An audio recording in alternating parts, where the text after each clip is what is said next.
그다음에 우리가 이제 새로운 동기로 일해야 되는 세 번째, 그리스도로 옷 입어야 한다. 이거는 우리 찬양이 있잖아요. 그리스도로 옷 입게 하소서. 그게 찬양이 제가 너무 좋아서 이 제목을 이제 지어봤어요. 앞에 이제 벗어버리라 이런 말도 있으니까. 그래서 골로새서 12절에서 17절까지 이 말씀을 설명하고 있습니다. 12절 보겠어요. 그러므로 너희는 하나님이 택하사 거룩하고 사랑받는 자처럼 긍의와 자비와 겸손과 온유와 오래 참음을 뭐하라 그랬어요? 옷 입으라 그랬어요. 새 옷을 입으라는 거예요. 이거는 이제 보면은 방향성이에요. 방향성. 하루아침에 안 됩니다. 우리가 이제 더러운 옷을 입었으면 어때요? 빨리 새 옷 갈아입고 싶죠. 옷은 그렇게 돼요. 그러나 이런 인격들, 거룩하고 사랑받는 자, 또 긍휼, 자비, 겸손, 온유, 오래 참 이런 것들은 시간이 걸려요. 그러나 우리가 방향성을 글로 잡아야 돼요. 이런 거 어떻게 해? 그러면 뭐 영원히 그 자리에서 어린아이 상태로 남아있는 거죠. 그죠? 이렇게 방향을 잡고 그 다음에 또 뭐라고 하냐면 13절에 누가 누구에게 불만이 있거든 서로 용납하여 피차 용서하되 주께서 너희를 용서하신 것 같이 너희도 그리하고. 여러분이 직장 내에서는요 참 중요한 게 뭐냐면 이게 서로 용납하라 그랬죠. 서로 용납하고. 그러니까 팀 플레이어가 돼야 돼요. 이제 갈수록 더 그렇습니다. 자기만 혼자 일할 수 없어요. 이제 통합의 시대, 융합의 시대. 그러니까 어떤 한 전공만이 필요한 게 아니라 뭐 기계, 여러 가지 수학, 뭐 디자인 이런 것들이 붙어요. 그러니까 여러 팀이 같이 팀 플레이를 해야만 되는데 그 안에서 서로를 용납하고 하다 보면 그날 기분 나쁘고 회의하다가 저 사람이 한 말이 마음 상하고 하니까 용서할 수 없고 이런 것들이 자꾸 생겨요. 인간이니까. 근데 이게 없으면 뭐하러 이런 말이 필요하겠어요. 하나님이 안다. I know. I understand. 그렇게 얘기하는 거예요. 영어를 써서 죄송하긴 하지만 내가 이해한다. 그러나 주님이 너를 용서하셨으니까 너도 조금 너그러워져 봐라. 근데 이런 마음을 우리 안에 자꾸 넣는 거예요. 그래야지. 안 돼요. 하루아침에. 이거 연습이 필요합니다. 또 그래야지. 그러면서 팀 플레이어가 돼 가야 돼요. 어디에도 어울리지 못하는 기독교인 어떻게 전도하겠어요? 기독교인들은 오히려 짜증나는 사람들을 견디고 또 그들의 유익, 짜증나도 유익을 구해주고 또 싫어도 좀 말을 받아주고 하는 연습을 하면 조금씩 나아져요. 확실히. 이제 성숙해져 가는 거죠. 제가 언브로큰이라는 영화를 다 보지 못했어요. 이제 중간부터 봤는데 이 영화는 이제 안젤리나 졸리가 만든 거예요. 그 유명한 여배우 있죠. 2차 세계대전의 영웅이자 이 사람이 뭐였냐면요. 가장 최연소 마라토너였어요. 그래서 루이스 잠펠리니라는 일대기를 이제 그린 건데요. 이 잠펠리니는 1036년에 베를린 올림픽에도 참여를 했어요. 그러다가 2차 세계대전이 이제 발생하자 미 공군 포병으로 갔다가 대서양에서 표류를 하게 됐는데 그때 47일간 표류를 했습니다. 근데 배를 만나서 구원을 받았는데 그 배가 일본 함정이었어요. 그래갖고 일본 포로 수용소에서 3년간을 보내게 됩니다. 그러니까 거기에서 이제 끔찍한 일들을 겪는 비인격적인 그런 이제 수용소인데요. 찍혔어요, 이 사람이 처음부터 그 교관에게. 그래갖고 온갖 이제 힘든 일을 겪는 거죠. 근데 이제 여기에서 나오는 그 일본인 와타나베 무스히로라를 연기한 사람이 있는데요. 이 사람이 그 일본인 제일 교포 아버지와 일본인 어머니 사이에서 이제 한국계 일본인으로 굉장히 관심을 모았어요. 그러니까 이 잠펠리니를 괴롭히는 교관이 이제 그 일본 사람인데 이제 한국계 일본인이라는 거죠. 굉장히 잔인하게 합니다. 이제 그런 것들을 그린 건데요. 졸리는 안젤리나 졸리가 인터뷰를 하면서 이런 말을 했어요. 이 영화는 이제 안젤리나 졸리는 기독교인은 아니니까 모두를 위한 것이며 한 가지의 신앙만을 특정하지는 않는다. 왜 그러냐면 이 잠펠리니가 빌리그레암 크루스에 대해서 예수 그리스도를 영접하게 돼요. 그러면서 자기가 겪었던 그 포로 수용소의 사람들을 용서하기 시작해요. 그러니까 그거를 그리면서 한 가지 신앙을 이제 자기가 옹호하진 않지만 사람들에게 메시지를 전하고 싶다는 거예요. 안젤리나 졸리가 모두를 용서하라는 메시지를 전하고 싶다라고 얘기를 했어요. 그러니까 여러분이 만약 상징과 기적을 찾고자 한다면 이 영화 속에서 용서를 통해서 그것을 보게 될 것이다 라는 말을 했습니다. 이 잠펠리는요, 일본군에 대한 트라우마가 있었음에도 불구하고 1998년에 나가노 동계올림픽에 성화 봉송 주자로 참여를 하게 됩니다. 굉장히 나이든 나이에 그 봉송, 그게 영화 장면, 마지막 장면에 나와요. 그리고 자기를 괴롭혔던 사람들을 용서하는데 그 와타나베를 만나고자 했어요. 근데 그가 끝까지 거부를 합니다. 그러면서 뭐의 대조를 보여주냐면 용서하는 자와 용서할 수 없는 자의 대조를 보여줘요. 근데 우리가 회사에서 일어나는, 일터에서 일어나는 작은 일로 용서하는 거를 연습을 못한다면 어떻게 그리스도를 닮아갈 수 있겠습니까? 그리스도로 찬양만 하지 말고 그리스도로 옷 입게 하소서 할 때마다 용납하고 용서를 기억해야 될 것 같아요. 제가 이것이 쉽다라고 얘기하는 거 아니에요.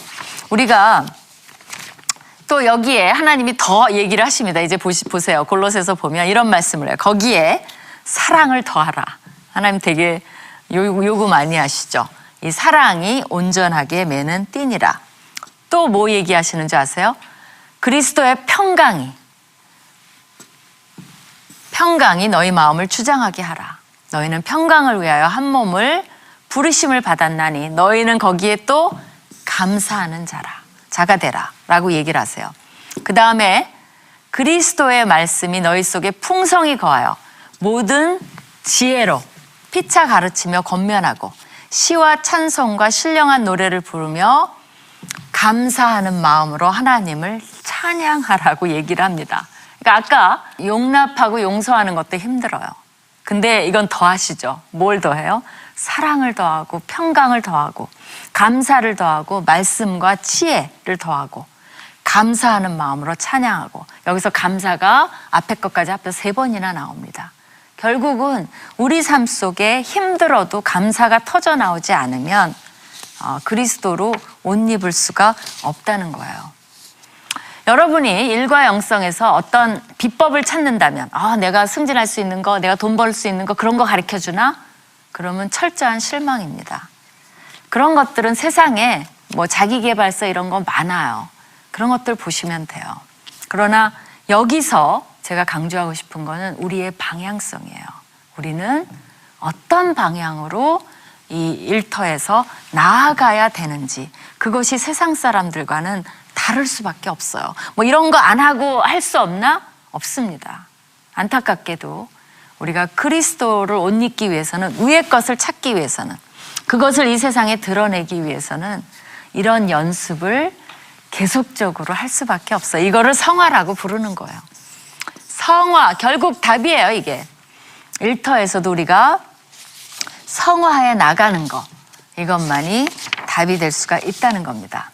오늘의 적용점은요, 일과 영성 14강의를 다 못 들었더라도 요 마지막 적용점만 들으면 뭘 얘기하는 건지가 확 들어올 거예요. 이것이 제가 여러분께 말씀드리고자 하는 전체입니다, 사실은. 뭐냐면요, 첫 번째, 우리는 일터에서 내 유익을 구하는 게 아니라 다른 사람의 유익을 구해야 돼요.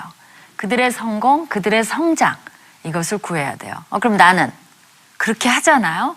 그럼 나도 성장해요. 나도 승리해요. 나도 함께 성공해요. 성경은 이것을 진정한 성공이라고 이야기를 해주고 있어요. 그러니까 포기하라는 게 아니에요. 더 큰 것을 추구하게 되는 거예요. 그렇죠? 두 번째, 우리 일터에서 진실된 인격과 행함이 드러나야 돼요. 이것이 위의 것을 찾는 것이고 그리스도를 옷 입는 거의 진정한 의미입니다. 저 사람 왜 저렇게 하지? 기독교인이래. 그래?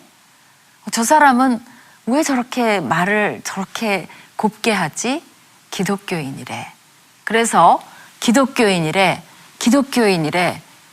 기독교인 하면 감동이 있어야 돼요. 그러면 세상이 달라질 겁니다. 세 번째, 하나님과 그의 말씀이 우리를 가이드해줘요.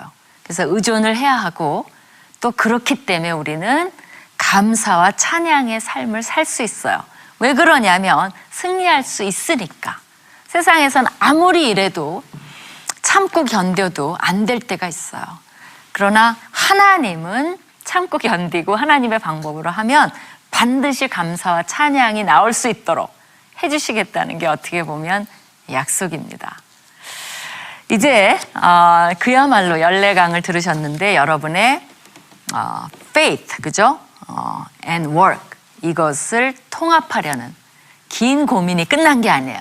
이제 비로소 시작된 것입니다. 한번 정리를 해볼까요? 제목들을 보면서 일 어떤 의미가 있는가? 일은 하나님의 관심사입니다. 이과 일이 왜 이렇게 고달프게 되었을까요? 죄 때문에 일터가 힘들어졌습니다. 그거는 뭐 끝까지 갈 거예요. 예수 그리스도가 오시는 그날까지, 천국 가는 그날까지. 삶과 갈등 어떻게 할 것인가? 인간관계 점점 심화됩니다. 경쟁, 성경적 경쟁을 해야 돼요. 이기는 게 목적이 아니에요. 다른 사람이 나 때문에 승리할 수 있도록 도와주는 거. 성경적 경쟁하지 않으면 우리는 결코 승자가 될 수 없습니다. 그 다음에 영적인 리더가 돼야 되고요. 또 성경적으로 우리가 부를 어떻게, 돈이 나를 끌고 가는 게 아니라 내가 돈을 끌고 가야 됩니다. 또 성경적으로 성공하라. 일을 우리는 했습니다. 그렇죠? 모든 사람은 성공할 수 있어요. 세상에선 성공하지 못할 수도 있어요. 그러나 성경적으로는 우리 모두가 성공할 수 있도록 하나님이 기회를 열어주셨습니다. 궁금하시죠? 그럼 성공을 뒤져보시면 돼요. 또 우리 지난 시간에 진실과 거짓 사이, 우리는 진실을 말할 때 우리의 인격이 존중된다는 거, 하나님의 성품을 닮아간다는 거 공부를 했습니다. 우리는 일터에서 하나님이 관심을 갖고 있기 때문에 그 일을 최선을 다해서 엑설런트하게 열심히 해야 돼요.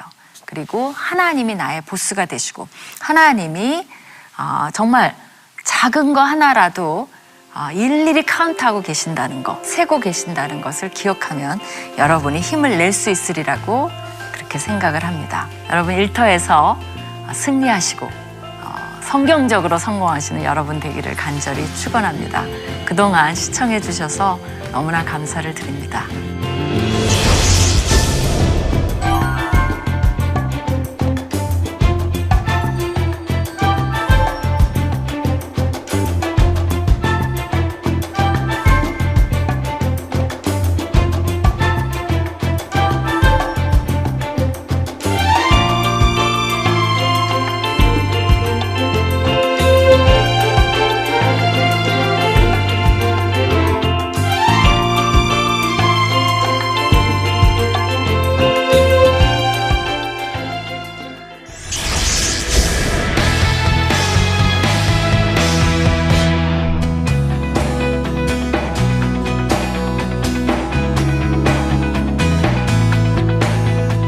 안녕하세요. 강의를 맡게 된 이화여자대학교 기독교학과 교수 백소영입니다. 참 말씀대로 사는 삶 쉽지 않죠. 구약 예언자들이 그들의 삶 전체를 통해서 어떤 말씀을 전했나 하는 이야기를 저희가 한번 살펴보도록 하겠습니다. 이 프로그램은 시청자 여러분의 소중한 후원으로 제작됩니다.